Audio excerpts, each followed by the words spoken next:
사랑하는 성도 여러분, 참 더운 여름이 이제 한참 다 갈 텐데, 여름에 여러분 건강 잃지 않도록 또 이 한 주간도 또 건강 잘 챙기시기 바랍니다. 이제 지난주에 공부한 므낫세 임금의 이야기 이제 다시 한번 확인해 보고, 그리고 유다왕 아몬과 요시야 이야기로 이번 주에는 말씀을 상고하려고 합니다. 므낫세라고 하는 임금이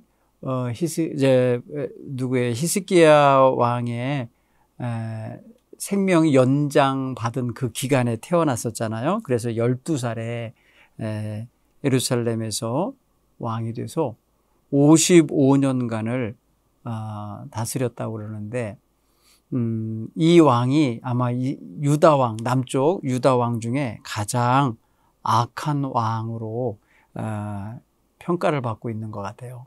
하나님이 굉장히 실망하시고 속상하셔서 유다 왕국이 결국에는 망하게 되는 그러한 결정적인 역할을 하는 임금으로 평가를 하십니다. 그래서 그가 조상인 다윗의 훌륭한 믿음의 유훈을 따라서 살지 않고 자기 멋대로 자기도 범죄하고 자기도 악하고 자기도 우상 숭배에 빠질 뿐 아니라 유다 왕국 전체를 아주 죄덩어리로 만들었고 죄 구덩이에 끌고 들어가서 같이 망하게 만든 그런 임금이었어요. 그래서 므낫세를 평가할 때 므낫세가 유다에게 범죄하게 하였다, 또 여호와 보시기에 악하게 행하였다, 그것 외에도 무죄한 자의 피를 심히 많이 흘리게 만들었다, 예루살렘 이 끝에서 저 끝까지 가득하게 했다. 이건 정말 악하기 그지없는 임금에 대한 평가고, 그 다음에 다른 어떤 임금보다도 하나님 앞에 버림당하는 그런 역할을 하고 말았다, 이렇게 돼요. 그래서 이 사람은요, 죽어도 다윗 왕가의 그 묘실에 묻히지 못하고 어떻게 묻히냐면은 궁궐 동산, 그 우사의 동산이라는 곳에 그냥 묻혀요. 그냥 조상들과 함께 대열에 참여하지 못하고 따로 묻히는 게 돼요. 어쨌든 간에 55년을 다스렸지만 때가 되니까 죽지 않겠어요. 죽게 됐을 때에 그의 아들 아몬이 왕 노릇하는데, 아몬은 22살에 임금이 돼서 예루살렘에서 길게 다스리지 못하고 2년간 다스렸다고 그래요. 아몬은 그 아버지 므낫세가 악하게 행한 그 길을 그냥 본대로 따라갔어요. 그래서 여호와 보시기에 악하게 행동했고, 또 아버지가 섬기던 우상을 그대로 따라 섬기고 그것들을 경배했다. 그래서 바로 하나님께서 싫어하시는 율법의 첫 번째, 두 번째 계명을 정면으로 어기는 그러한 임금의 대열에 서고 말았어요. 그의 조상들의 하나님 여호와 하나님을 섬기는 법도에서 떠나서 이것을 그냥 여호와를 버렸다라고 표현하는데, 그런 길에서 떠나서 죄악길에서 우상 숭배와 온갖 하나님이 원치 아니하시는 악행을 저지르는 길에서 살았습니다.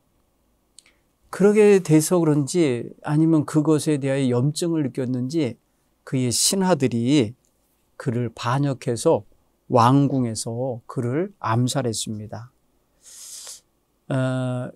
암살당하는 임금의 운명은 굉장히 불행한 운명이고, 또 왕이 신하들에게 반역을 당한다, 암살을 당한다라고 하면은 상당히 그게 뭐라 그럴까요? 안 좋은, 그죠? 그런 평가를 이미 국민들 스스로가 내렸다라고 할 수 있어요. 근데 또 백성들은 또 한편에서 임금을 죽이는 신하들이 어디 있어? 이렇게 하면서 자기의 임금을 암살했고 배반했던 사람들을 또 모조리 잡아 죽이는 그런 또 악한 또 악순환이 연속으로 일어나게 돼요. 그렇게 돼서 이제 드디어 등장하는 새 임금이 있는데 바로 아몬의 아들 요시야라고 하는 새 임금이 등장해요. 요시야는 성경에 보면은 8살 때 임금이 됐다고 합니다. 그 8살 때 임금이 된 이 요시야 임금이 이제 그래도 유다 임금들 가운데 좋게 평가받는 임금 가운데 마지막 임금이에요. 좋게 평가받는 임금 중에 마지막 임금. 8살짜리가 뭐 어떻게 했길래 칭찬을 받았겠어요. 8살짜리가 처음부터 그렇게 하나님께 이렇게 인정받는 게 아니고 그가 31년 동안 왕 노릇을 하는 과정에서 그는 그의 조상 다윗이 갔던 그런 거룩하고 신실한 길로 돌아섰기 때문에 그 악한 할아버지, 아버지의 길을 따르지 않고 저 멀리 있는 조상, 저 먼 세대, 그러니까 오래전에 돌아가신 다윗과 같은 훌륭한 임금을 모범 삼았기 때문에 그래요. 자, 오늘은 그래서 그 요시야 이야기를 중심으로 함께 공부하려고 합니다. 여러분 열왕기하 22장 오늘 1절로 20절을 읽고 23장까지 4장까지 함께 요시야의 관계에 대해서 공부하도록 하겠습니다. 먼저 성경 본문을 제가 읽어 드리겠습니다. 22장 1절로 20절 말씀이에요. 요시야가 왕위에 오를 때에 나이가 8세라 예루살렘에서 31년간 다스리니라. 그의 어머니 이름은 여디다요 보스갓 아다야의 딸이더라.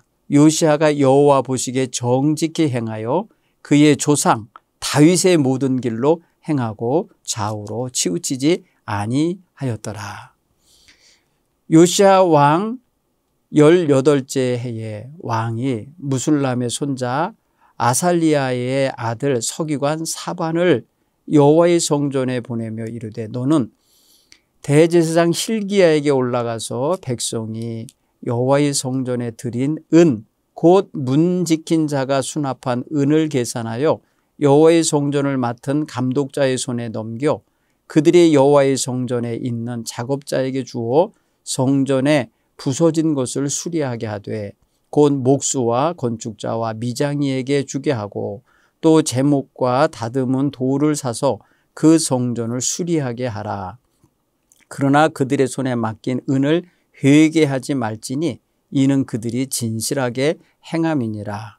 대제사장 hil기야가 서기관 사반에게 이르되 내가 여호와의 성전에서 율법책을 발견하였노라 하고 hil기야가 그 책을 사반에게 주니 사반이 읽으니라. 서기관 사반이 왕에게 돌아가서 보고하여 이르되 왕의 신복들이 성전에서 찾아낸 돈을 쏟아 여호와의 성전을 맡은 감독자들의 손에 맡겼나이다 하고 또 서기관 사반이 왕에게 말하여 이르되 제사장 hil기야가 내게 책을 주더이다 하고 사반이 왕 앞에서 읽음에 왕이 율법책의 말을 듣자 곧 그의 옷을 찢으니라.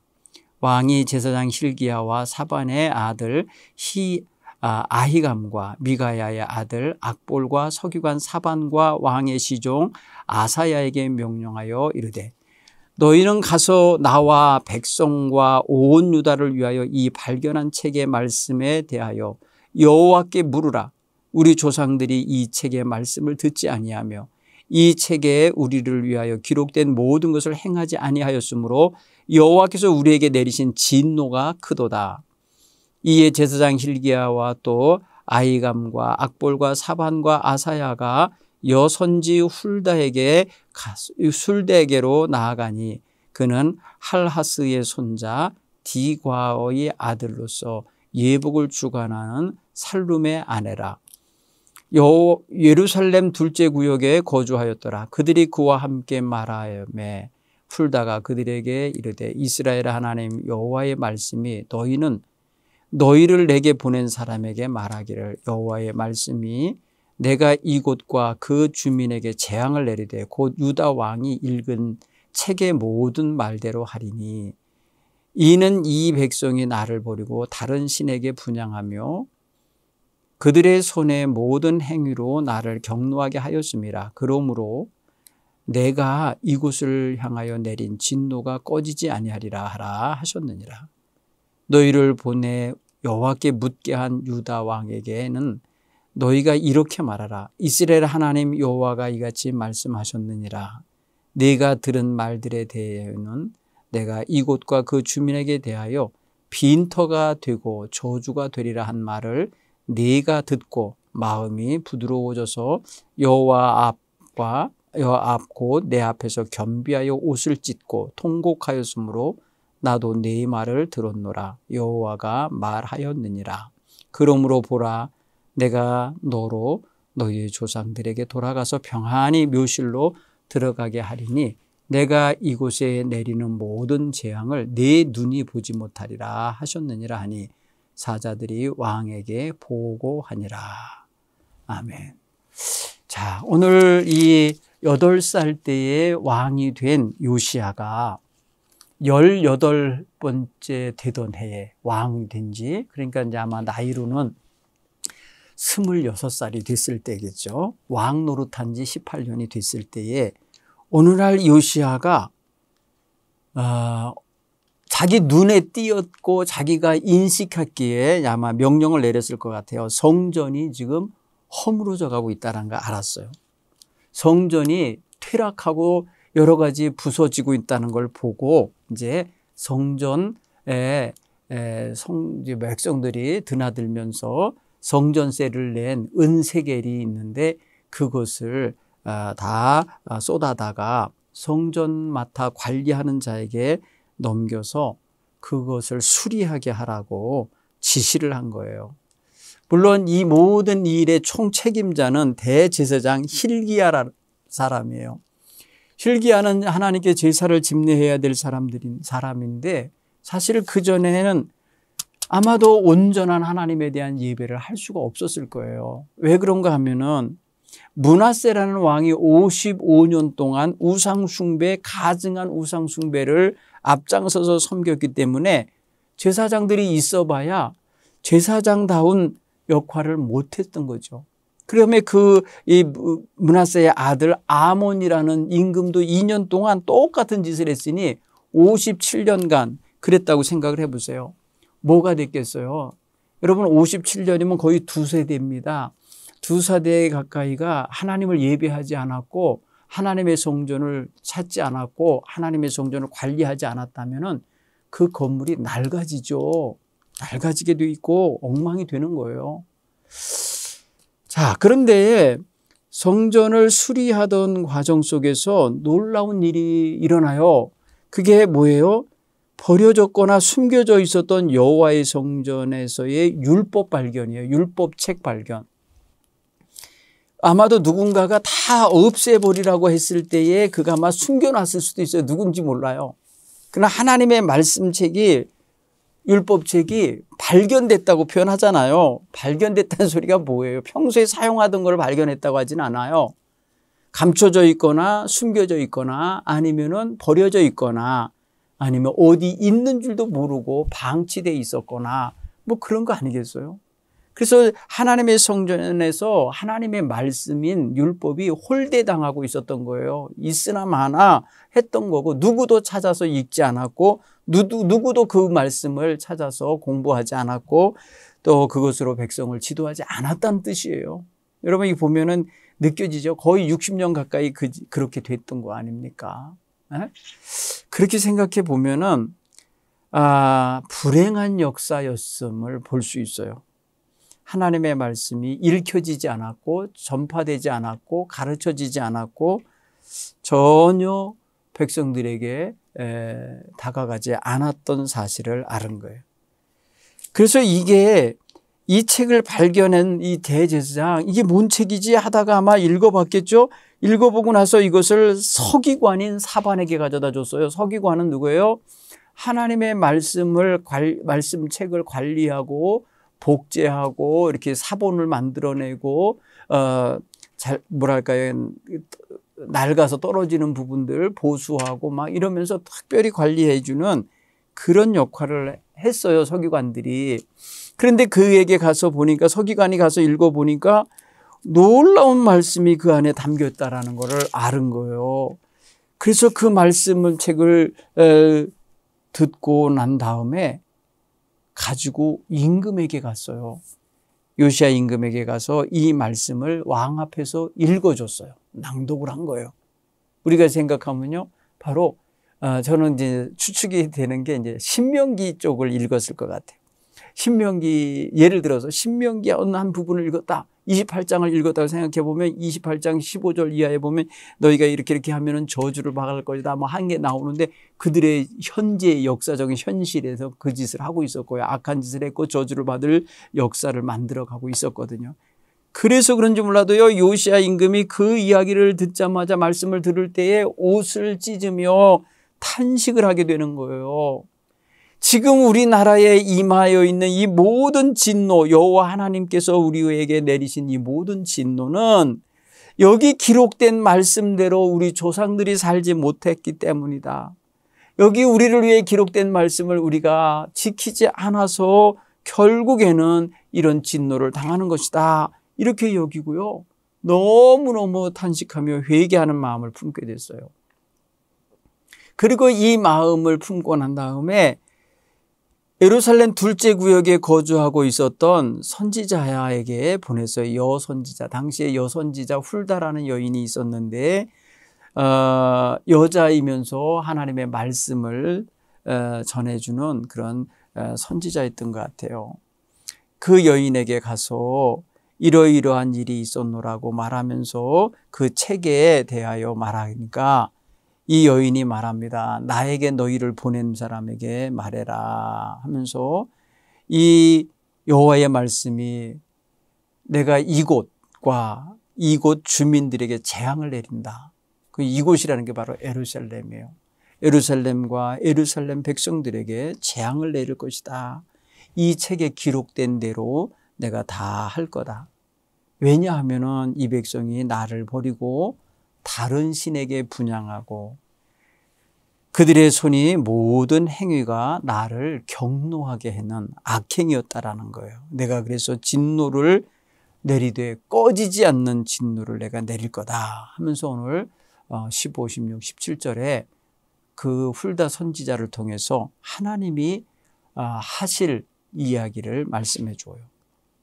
그리고 다시 또 말합니다. 나에게 너희를 보내서 여호와의 뜻을 묻는 유다 왕에게 가서 말해라. 이스라엘 하나님이 말씀하시는데 네가 이 읽어주는 이 성경 말씀 읽어 들은 대로, 이 들려진 대로 다 행할 건데 네가 이 말을 듣고 마음이 부드러워지고 옷을 찢으며 회개하는 것을 내가 들었고 보았기에 내가 이 모든 일은 네 눈앞에서, 네 눈이 보는 데에서는 하지 않겠다. 이 말은 뭐냐면 예루살렘과 예루살렘 주민에게 내리는 심판, 재앙을, 진노의 역사를 요시야 당대 그 사람 눈이 펼쳐지고 보고 있는 동안에는 행하지 않겠다. 이렇게 말씀을 하신 거예요. 자, 가만히 보세요. 늦게 알은 거죠. 요시야는 8살에 왕 됐다 그랬잖아요. 8살 외기가 엉겹결에 왕 되지 않았겠어요? 그렇죠? 다른 임금거리가 할 사람이 없으니까 됐을 텐데 그에게는 곁에서 도와주는 사람이 아마 엄마였을 거예요. 엄마도 있고 또 정치적인 참모들이 아마 있었겠죠. 그런데 그가 18년이 왕노릇을 하는 동안에 성숙하잖아요. 스스로 판단할 줄 알게 되고 옳고 그른 걸 분별할 나이가 되잖아요. 그러니까 그가 행한 게 하나님의 성전이 이렇게 방치되고 이렇게 퇴락하게 나서는 안 되겠다, 수리해야 되겠다라는 마음이 드는 거고, 거기에 성전세를 모아놓은 괴가 있으니 그거를 다 쏟아다가 그 모든 것을 목수들하고의 미장이들에게 그리고 그 관리하는 자들에게 맡겨서 그걸 다 수리하게 해야 되겠다라고 생각한 거 보면 이 사람이 생각이 좋게 돌아간 거죠. 성경의 본문에 보면은 그렇게 돌아가게 됐을 때에 그를 평가한 것일 거예요.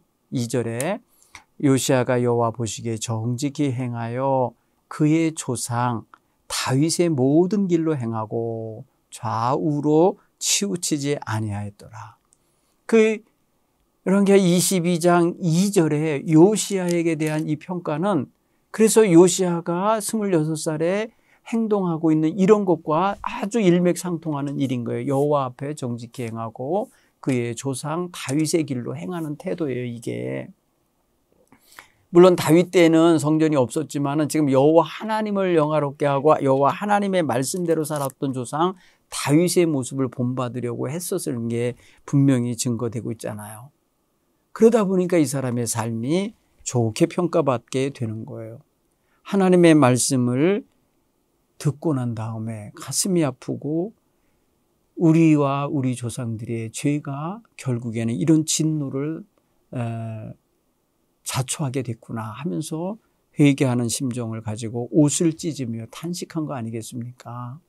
이 회개의 역사가 그를 바로 세워가게 한 거예요. 자, 그의 할아버지, 요시야의 할아버지가 므낫세였잖아요. 므낫세가 하나님 앞에 저지른 죄악이 굉장히 많아요. 그렇죠? 21장 2절로 6절의 말씀을 보면은 21장 2절에 이렇게 이방 사람의 가증한 일을 따랐다 이렇게 표현했고, 3장 첫 부분에 산당을 다시 세웠다라고 했고, 3절 중반절에 보면은 바알을 위하여 제단을 쌓고 아세라 목상을 만들어 세웠다는 거예요.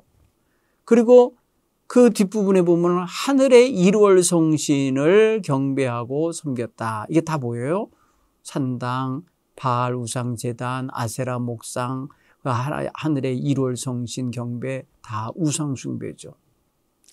그리고 21장 5절에서 7절에 특히 5절 7절 보면은 여호와의 성전 두 마당에 하늘의 일월 성신과 아세라 목상을 어디다가 세웠어요? 여호와의 성전에다가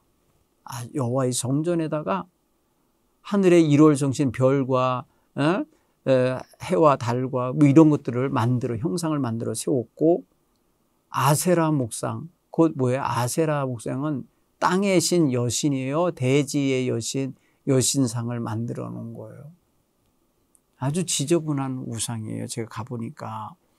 아세라 우상이라는 걸 제가 이제 로마 성지순례를 가서 로마 바티칸 박물관에 전시된 걸 보니까 아주 그냥 음란하고 지저분한 거예요. 그냥 여인상인데 나신으로 만들어 놨는데요. 홀랑 벗겨 있는 여인의 모습인데 가슴이 수십 개가 매달려 있어요. 온 배가 다 그냥 젖가슴이에요. 이게 뭘 말하느냐면 풍요를 말하는 거래요. 그게. 이런 것들을 만들어서 여호와의 성전 마당에 세웠다는 거 아닙니까? 이 므낫세가. 그리고 6절에 보면 뭐라 그래요? 자기 아들을 불 가운데로 지나가게 해서 점을 쳤다는 거예요.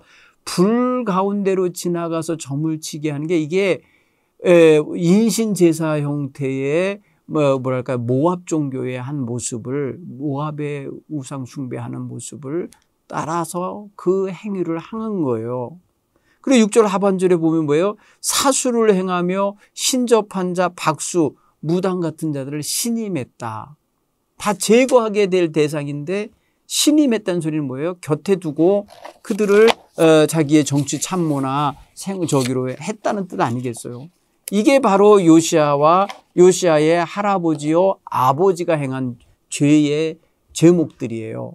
그런데 이런 것 속에서 태어나서 8살이 먹은 거고 8살이 먹어서 왕이 되어갖고 그런 하나님을 섬기는 법을 모른 채 살던 이 요시야 임금이 성전을 뭐랄까요 수리하다가 발견한 이 율법 체계에 대하여 기가 막힌 빗나간 자신들의 삶의 모습을 보게 된 거잖아요.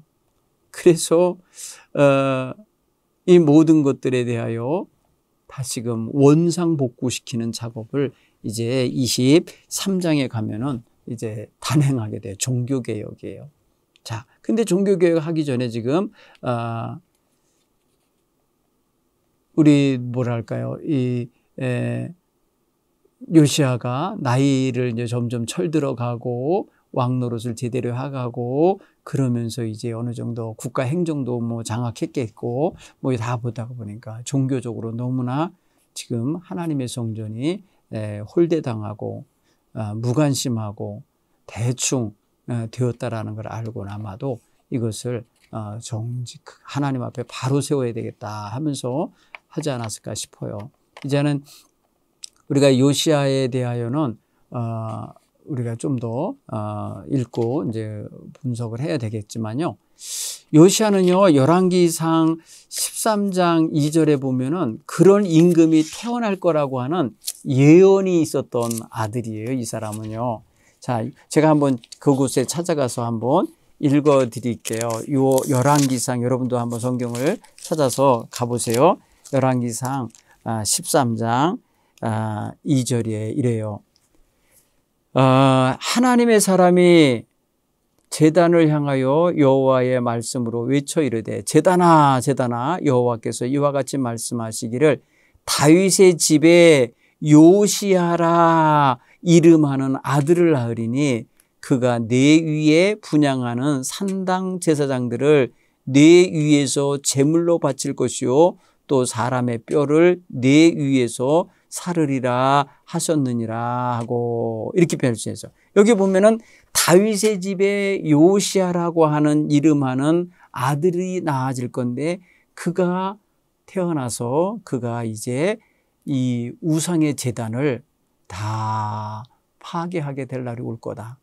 이 우상의 제사장들을 다 제거할 날이 올 거다. 네가 만들어 놓은 이 산당, 이 우상의 제단 위에서 그 우상을 섬기던 제사장들을 거기서 태워 죽게 될 거다. 이게 뭐예요? 요시야가 나타났을 때에 요시야가 그렇게 우상 숭배하는 자들, 하나님 앞에서 벗어나게 만들었던 자들을 다 제거할 거라고 하는 사실을 예언한 거예요. 이게 300년 전이에요. 요시야가 태어나기 전 300년 전. 약. 생각해 보면 참 하나님께서는 굉장히 오랫동안 기다리신 건지도 몰라요.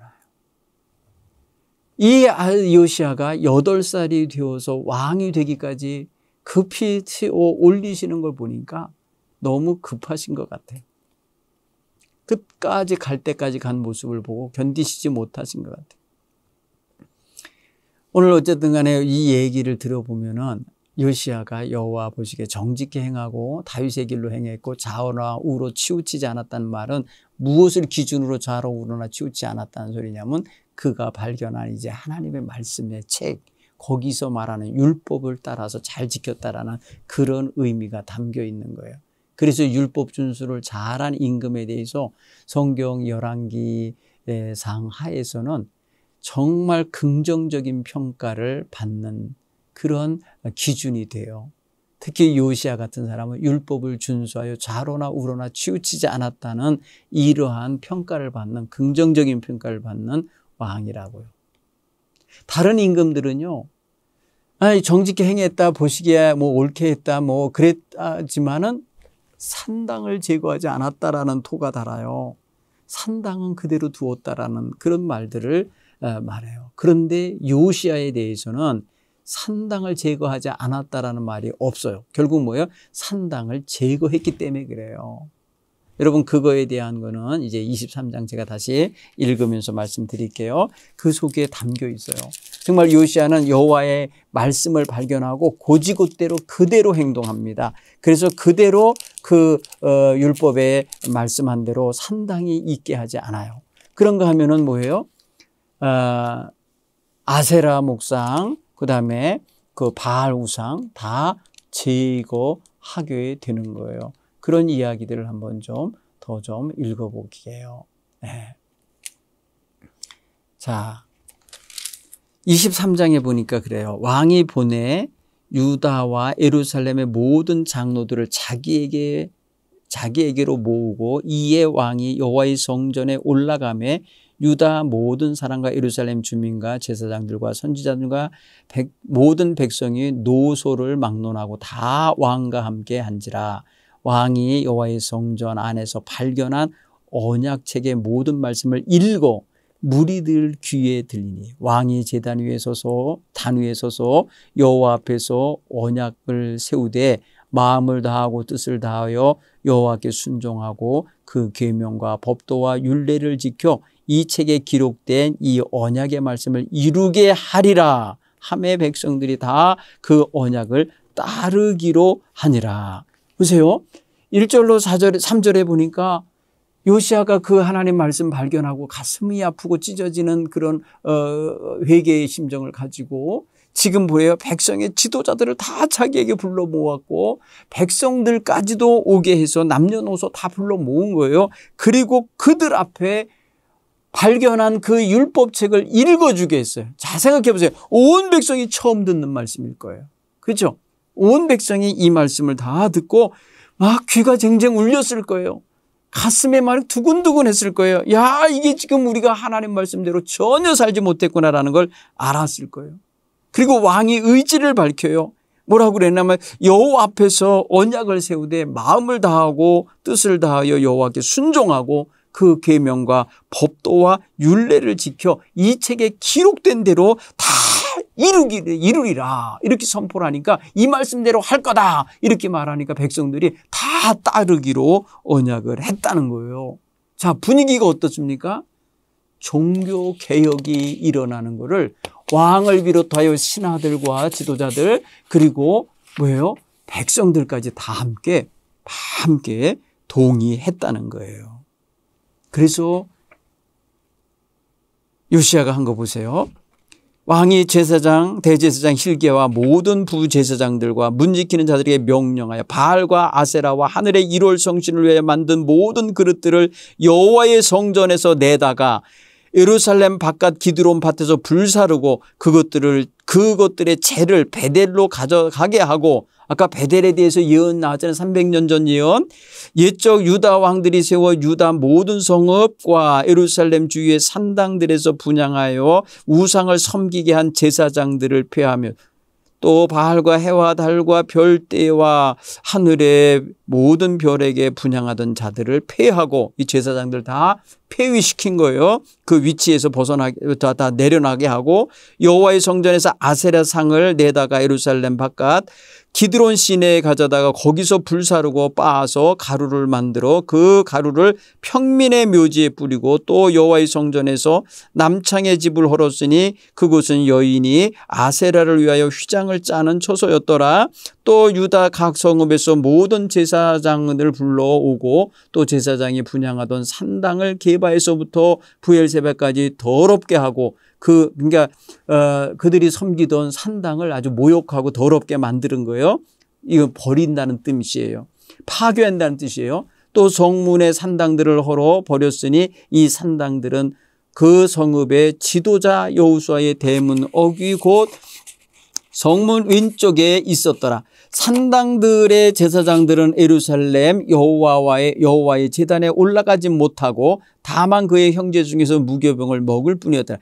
그러니까 산당 제사에 봉사했던 제사장들은 여호와 하나님을 섬기는 제사장들이 올라가는 제단에 올라가지 못하게 자격을 박탈한 거예요. 또 왕이 흰놈의 아들 골짜기에 도벳을 더럽게 하여 어떤 사람도 몰록에게 드리기 위하여 자기 자녀를 불로 지나가지 못하게 하고 할아버지가 하던 일이잖아요. 또 여러 왕이 태양을 위하여 드는 말들을 제하여 버렸으니 이 말들은 여호와의 성전으로 들어가는 곳에 근처 넷이 나단 멜렉의 집 곁에 있던 것이며 또 태양 수레를 불사르고 유다 여러 왕이 아하스의 다락 지붕에 세운 제단과 므낫세가 여호와의 성전 두 마당에 세운 제단들을 왕이 다 헐어 그것을 빻아내려서 그것들의 가루를 기드론 시내에 쏟아버리고 또 예루살렘아 멸망의 산 오른쪽에 세운 산당들을 왕이 더럽게 하였으니 이는 옛적에 이스라엘 왕 솔로몬이 시돈 사람의 가증한 아스다롯과 모압 사람의 가증한 그모스와 암몬 자손의 가증한 밀곰을 위하여 세웠던 것이며 또 왕이 석상들을 깨뜨리며 아세라 목상들을 찌고 사람의 해골로 그곳을 채웠더라. 보십시오. 지금 제일 먼저 우상 숭배를 장애하게 만들고 이방 종교의 센터 역할을 했던 산당들을 모조리 다 파괴하고 거기에 세워진 우상들 또 그 산당들을 다 제거하는 거예요. 그리고 솔로몬 이후에 여기저기 세워져 있는 그 우상들, 시돈의 우상, 그다음에 모압의 우상, 암몬의 우상, 뭐 여러 가지 석상들을 다 깨트리고 버리는 이런 역할. 대청소를 하고 있다는 걸 볼 수 있어요. 요시아가 종교적 개혁을 행하는데 우상 제거를 전적으로 앞세워서 했고 우상 숭배를 앞세워 행하던 장소였던 산당들을 파괴하고 더럽히고 제거하는 일을 하고 있는 거예요. 굉장하죠. 자, 그리고 15절에 보면 이렇게 말해. 23장 15절 이스라엘에게 범죄한 느밧의 아들 여로보암이 베델에 세운 제단과 산당을 왕이 헐고 또 그 산당을 불사르고 빻아서 가루를 만들며 또 아세라 목상을 불살랐더라. 요시아가 몸을 돌이켜 산에 있던 무덤들을 보고 보내어 그 무덤에서 해골들을 가져다가 제단에서 불살라 그 제단을 더럽게 하니 이 일은 하나님의 사람이 전하였더니 그 전한 여호와의 말씀대로 되었더라. 아까 말씀드렸잖아요. 그렇죠? 열왕기상 13장 2절에서 하나님의 사람이 베델의 산당에 대하여 이 산당이 이제 앞으로 무너지게 될 건데 여기서 봉사한 제사장이 여의 제단에서 불태워지고 사람의 뼈가 네 제단 위에 있게 될 거다 하는 예언이 있었잖아요. 300년 전 예언. 그게 지금 요시아에 의해서 지금 시행되고 있는 거예요. 자, 그러면 보세요. 요시아가 성전 수리를 하지 않았으면 하나님의 율법책은 감춰지고 숨겨지고 아니면 버려진 채로 발견되지 못하고 있었을 거예요. 그런데 성전 수리를 하게 됨으로써 말씀이 발견되어졌고 말씀이 발견되므로 그 말씀을 읽게 됐고 말씀을 읽게 되니까 깨달았고 깨달으면서 자신들이 얼마나 빗나간 줄을 알았기 때문에 돌이키는 일을 한 건데 바로 이 돌이키는 행동 그 자체들이 다 뭐냐? 개혁이 되는 거예요. 종교 개혁이 됐고 생활 개혁이 됐고 나라 전체가 새롭게 재정비되는 이러한 역사를 가져오게 한 거예요. 여러분 말씀의 역사가 이렇습니다. 자, 1차적으로 한 게 바로 이거예요. 가장 죄악을 저지르고 만들었던 그 현장을 없애고 그런 도구들을 없애고 그런 존재들을 없앤 거예요. 그런 일을 수행하던 제사장들을 제거한 거예요. 그리고 또 강력하게 행한 게 뭐냐면 전 백성에게 유월절을 지키게 했어요. 여호와를 위하여 유월절을 지키게 했어요. 왜? 유월절이 뭡니까? 이스라엘 백성과 하나님의 관계를 맺던 이스라엘 민족으로서 하나님을 처음으로 경험하게 했던 사건이 출애굽이잖아요. 출애굽할 때에 애굽에서 종살이 하던 노예들이 출발하기 바로 전날 유월절을 행했잖아요. 그게 뭐예요? 하나님의 구원의 역사란 말이에요.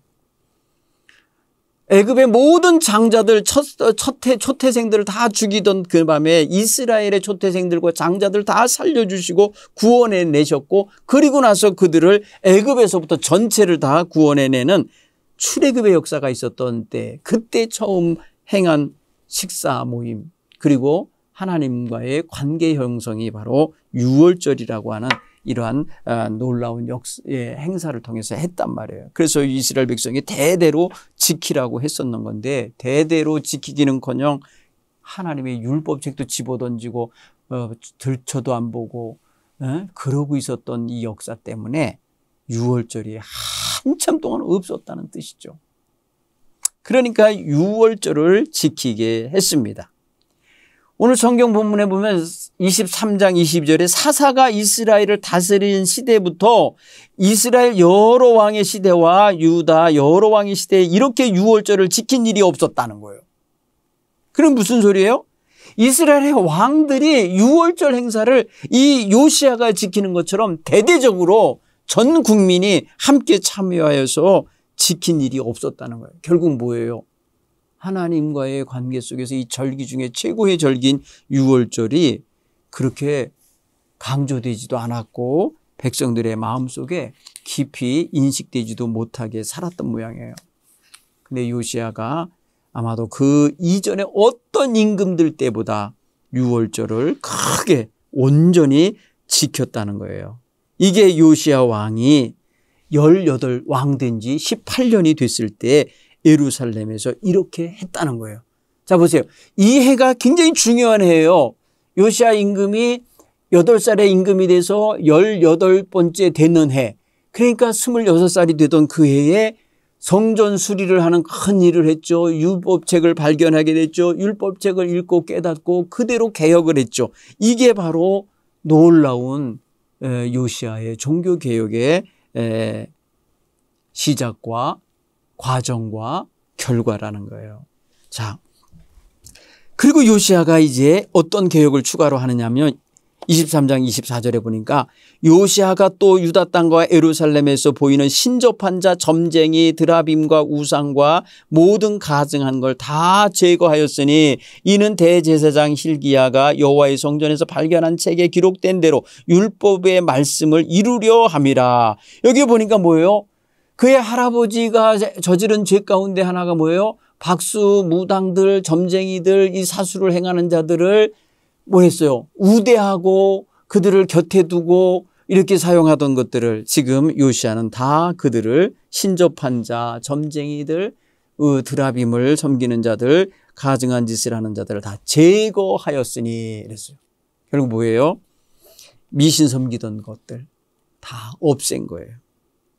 우상 숭배 형상을 만들어 놓고 지키는 자들도 다 제거했지만 이렇게 점치고 사람들을 지배하고 이끌어가던 이런 자들의 모든 것도 다 제거했다라는 거예요. 자, 요시야에 대해 이렇게 말하면 요시야와 같이 마음을 다하며 뜻을 다하여 힘을 다하여 모세의 모든 율법을 따라 여호와께로 돌이킨 왕은 요시야 전에도 없었고 후에도 없었다는 거예요. 자, 여러분 이게 열왕기하 23장 25절에 요시야에 대한 이 평가는 대단하게 중요한 평가예요. 요시야 같이 마음을 다하고 뜻을 다하고 정성을 다하고 힘을 다해서 모세의 율법과 거기 기록된 말씀대로 왕이 자기의 생활도 개혁하고 나라도 개혁하고 종교도 개혁하고 이렇게 했던 임금이 없었다는 거예요. 그 결국 뭐예요? 이게 요시야를 아주 높이 평가하는 거예요. 얼마나 멋있습니까? 그렇죠? 그런데 성경은 정말 마음 안타깝게 하는 기록이 하나 더 남았어요. 그게 뭐냐? 그러나 이렇게 하면서 기록된 게 나와요. 26절에 그러나 여호와께서 유다를 향하여 내리신 그 크게 타오르는 진노를 돌이키지 아니하셨다. 하나님이 이 나라를 심판할 거다 했던 계획을 철회하지 않으셨어요. 왜? 이는 므낫세가 여호와를 경노하게 한 그 모든 경노 때문이라. 그건 뭐예요? 요시야가 이렇게 종교개혁을 하고 깨끗하게 하고 바르게 돌이키고 바로 세웠지만은 그의 할아버지가 저지른 죄에 대하여 하나님이 용서하지 않겠다고 하신 거예요. 그래서 그 죄를 대하여 경노하심을 거두지 않으셨다는 거예요. 여호와께서 이르시되 내가 이스라엘을 물리친 것 같이 유다도 내 앞에서 물리치며 내가 택한 이 성 예루살렘과 내 이름을 거기 두리라 한 이 성전을 버리리라. 안타까워요. 요시야는 성전을 수리하고 바로잡으려고 애썼지만은 하나님은 이미 그의 할아버지 므낫세 때 이들에 대한 심판과 이들에 대한 경노하심으로 인하여 버리신 거예요. 마음에서 이미 버린 거예요. 이게 저는 성경에서 제일 안타까워요.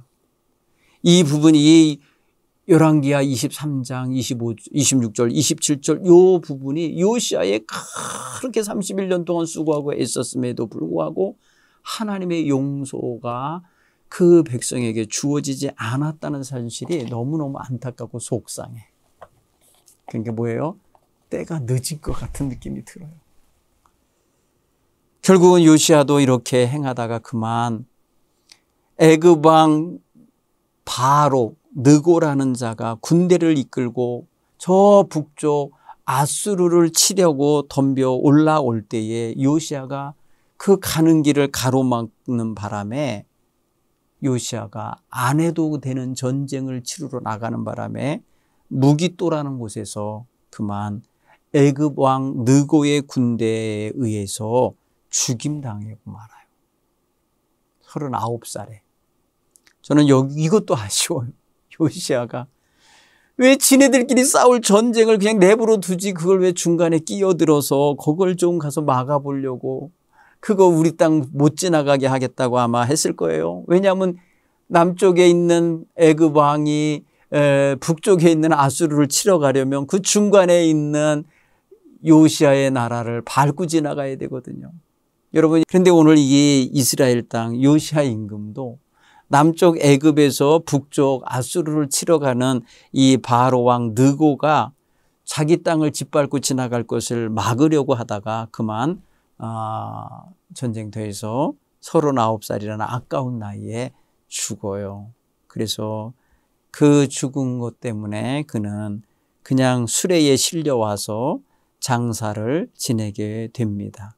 그리고 그의 아들 여호아하스라고 하는 아들이 23살 먹은 여호아하스라고 하는 요시야의 둘째 아들이 임금이 돼요. 여러분 여기까지 한번 보면서 우리가 요시야를 통해서 함께 좀 생각을 해보자고요. 요시야는 왕으로 즉위한 지 18년 되던 해에 무슨 공사를 했나요? 여호와의 성전 수리하는 수리 공사를 했어요. 보수 공사.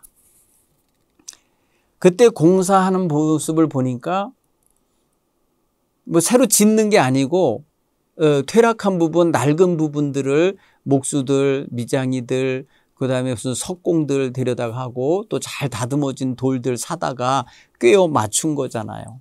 그죠? 그때에 이들이 일하는 거 보니까 아주 성실하게 했다고. 그래서 건축비 이런 보수비 나가는 거 계산하지 않을 만큼 그들이 아주 정직하게 진실하게 했다고 성경은 말해요. 이 말은 뭐예요? 그 일꾼들이 믿음직스러운 사람들이었다는 걸 알 수 있어요. 품삯도 제대로 주고 그죠? 일도 제대로 하고 떼먹는 거 없이.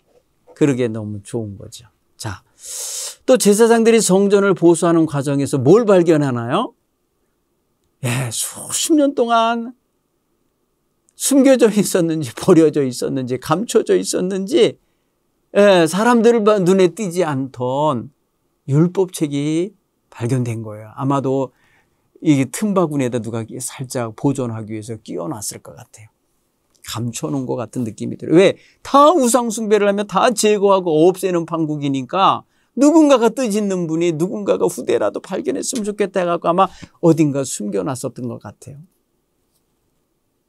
성경은 그 역사는 말하지 않지만 발견됐다는 사실. 발견됐다는 소리는 감춰져 있었거나 숨겨져 있어서 모르고 있었던 게 발견된 거예요. 이 율법책의 발견은 결국 놀라운 반응을 나타나죠. 특히 가장 크게 반응한 게 요시야 젊은 임금 요시야의 반응이에요. 옷을 찢으며 단식하면서 깨달아요. 우리의 재앙이 다 이 율법의 말씀대로 지키지 않아서였구나라는 걸 생각해요. 얼마나 마음이 두근거리고 그 나라 그 백성들의 범죄를 눈으로 직접 보고 있었기 때문에 이게 얼마나 범죄였는지도 모르고 살았던 거잖아요. 수십 년 동안. 그런데 이게 하나님의 율법에 너무나도 정면으로 위배되는 행동이라는 걸 알고 가슴이 뛰는 거잖아요. 그래서 훌다라는 여인에게 찾아가서 어떻게 하면 좋을지, 이게 어떻게 하라는 뜻인지를 전부 이제 받잖아요. 자, 율법책을 발견하고 그 뜻에 대하여 묻기 위해서 찾아가라고 보내진 대상이 있죠. 여선지자 훌다입니다. 이 훌다라는 여는 아사야의 아내라고 성경은 말하고 있어요. 그리고 그 여인은 뭐라고 표현하냐. 이 모든 일들을 대로 기록된 대로 이루어질 거라는 거잖아요. 다만 이 말씀을 발견하고 읽고 깨달은 다음에 행한 요시야의 행동을 높이 평가하여서 요시야의 눈앞에서 그런 재앙이 벌어지는 건 일어나지 않을 거다. 그 재앙이 구체적인 건 뭐냐면 사실은 예루살렘을 버린다고 그런 거잖아요. 예루살렘 성전 파괴, 예루살렘 성에 불타는 역사. 그러니까 뭐예요?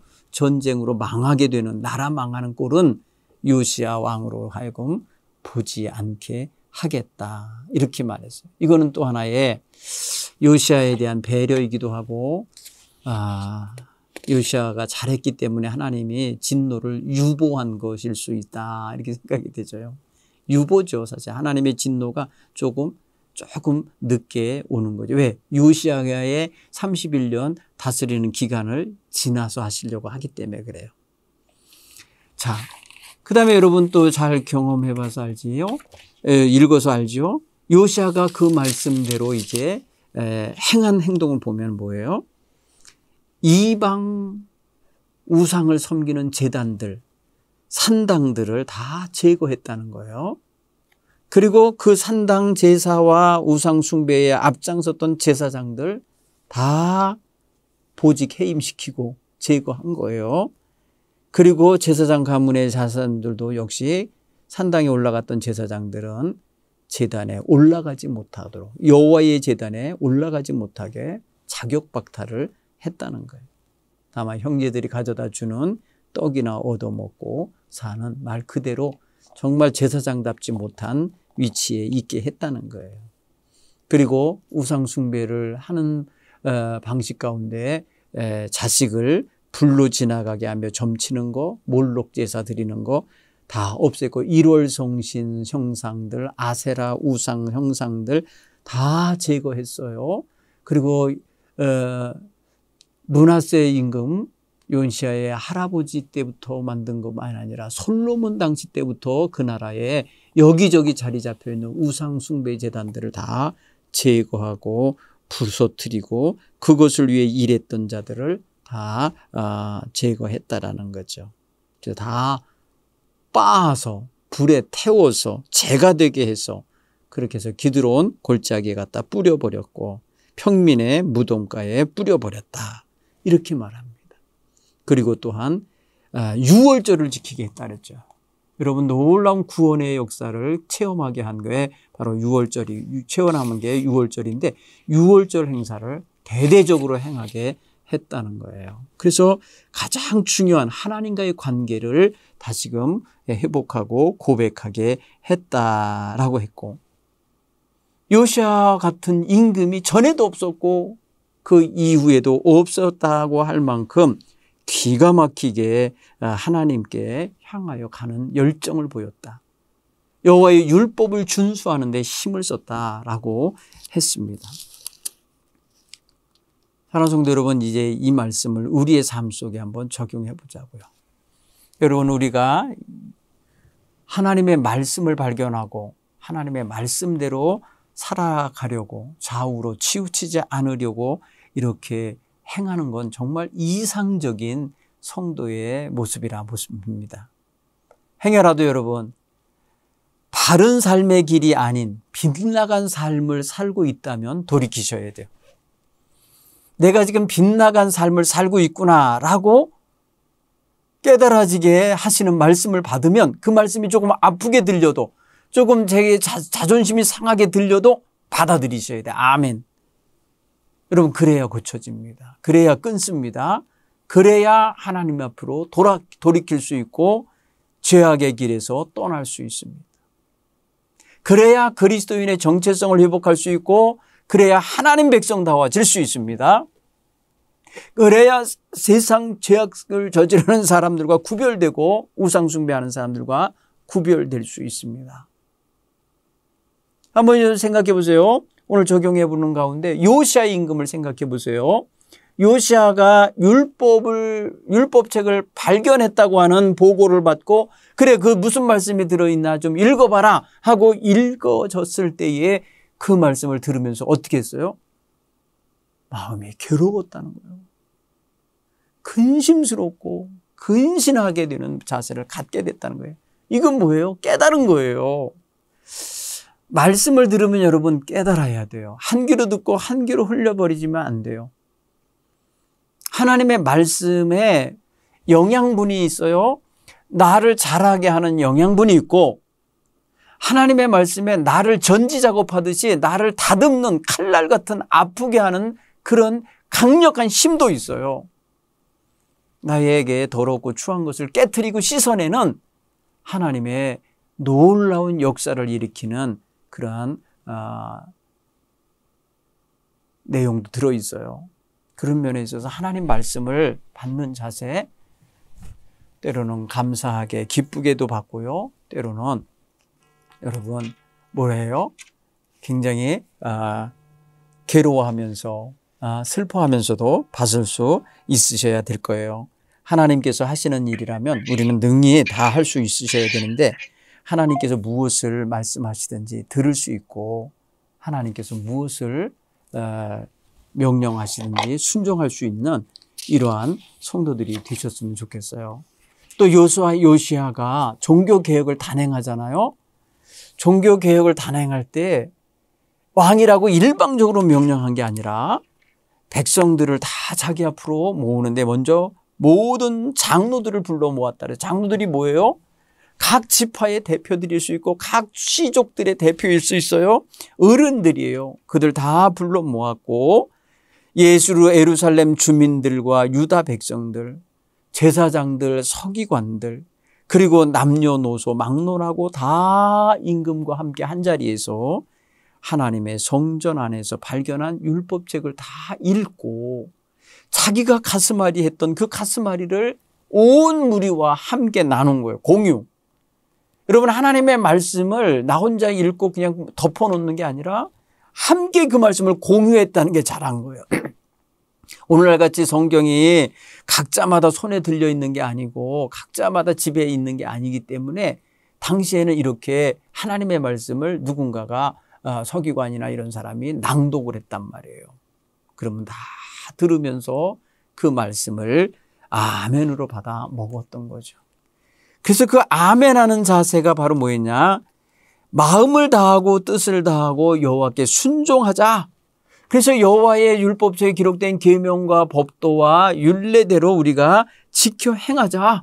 내가 그렇게 하겠다. 이렇게 선포하고 결정하고 결단하고 언약을 맺는 의식을 했다는 거예요. 저는 이런 게 멋있는 것 같아요.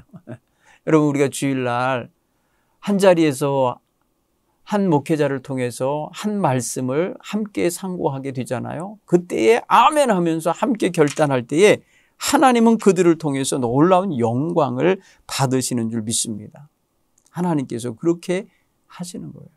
자, 이 모든 걸 볼 때에 하나님께서는 우리의 삶이 하나님의 말씀에 준하여 이루어져 가고 펼쳐가기를 원하십니다.